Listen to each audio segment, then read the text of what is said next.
ગણપતિની પ્રતિમાનું નર્મદા નદીમાં વિસર્જન કરવા અંકલેશ્વર ગણેશ સમિતિની માંગ કરી હતી. જિલ્લા કલેક્ટરને આવેદનપત્ર પાઠવી લેખિત તેમજ મૌખિક રજૂઆત કરી હતી. અંકલેશ્વર ગણેશ સમિતિ દ્વારા ગણપતિની પ્રતિમાઓનું નર્મદા નદીમાં વિસર્જન કરવા દેવામાં આવે તે અંગે કલેક્ટરને આવેદનપત્ર પાઠવવામાં આવ્યું હતું. જેમાં આગામી 7 સપ્ટેમ્બરના રોજથી શરૂ થઈ રહેલ ગણેશોત્સવ નિમિત્તે ગણેશ ભક્તો દ્વારા ખૂબ જ આસ્થા અને લાગણીસહ વિવિધ ગણેશ મંદિરો અને વ્યક્તિગત ધોરણે શ્રી ગણેશજીની મૂર્તિનું સ્થાપન થવા જઈ રહ્યું છે. આ અનુસંધાને તમામ સ્થાપિત શ્રી ગણેશ પ્રતિમાનું વિસર્જન નર્મદા નદીમાં કરવા દેવામાં આવે તે માટે તમામ ગણેશ ભક્તોની માંગ ઉઠી છે.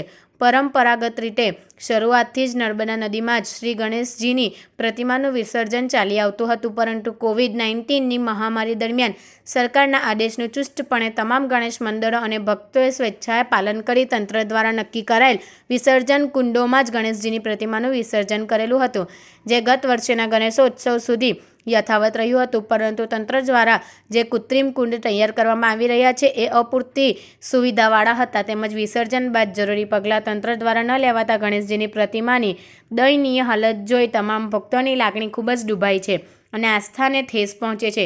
અનુસંધાને વારંવાર લાગતા વળગતા અધિકારી તેમજ વિભાગને પૂરતી અને સંલગ્નિત ફરિયાદ અરજી લેખિત તથા મૌખિક રીતે ગણેશ ભક્તો દ્વારા કરવામાં આવેલ છે, પરંતુ તંત્ર દ્વારા કોઈ જવાબ આપવામાં આવ્યો ન હતો.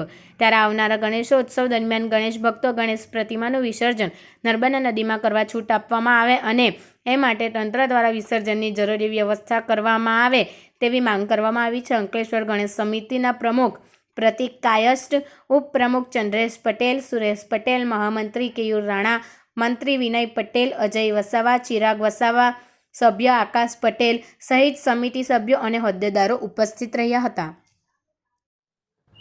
આજરોજ કલેક્ટર સાહેબશ્રીને અંકલેશ્વર ગણેશ સમિતિ એક આવેદન પત્ર આપવામાં આવ્યા હતા. એમાં અમારો એક મુખ્ય મુદ્દો જે વર્ષોથી ચાલી આવેલો છે, જે નર્મદા નદીમાં વિસર્જન કરવા બાબતની એક સાહેબને મૌખિક રજૂઆત અને આવેદનપત્ર આપી રજૂઆત કરવામાં આવી હતી. અને સાહેબશ્રીનો જે મતલબ જે સપોર્ટ છે એ ખૂબ સરસ રહ્યો હતો. એમને અમને ખૂબ સરસ અપીલ કરી હતી. ઘણા મંતવ્ય સજેશન બી આપ્યા હતા કે આવું થઈ શકે, આવું થઈ શકે. માટે હું ઢાંડલ સાહેબનો ખૂબ ખૂબ આભાર માનું છું અને આવનાર આ સમિતિને અન્ય પણ કામોમાં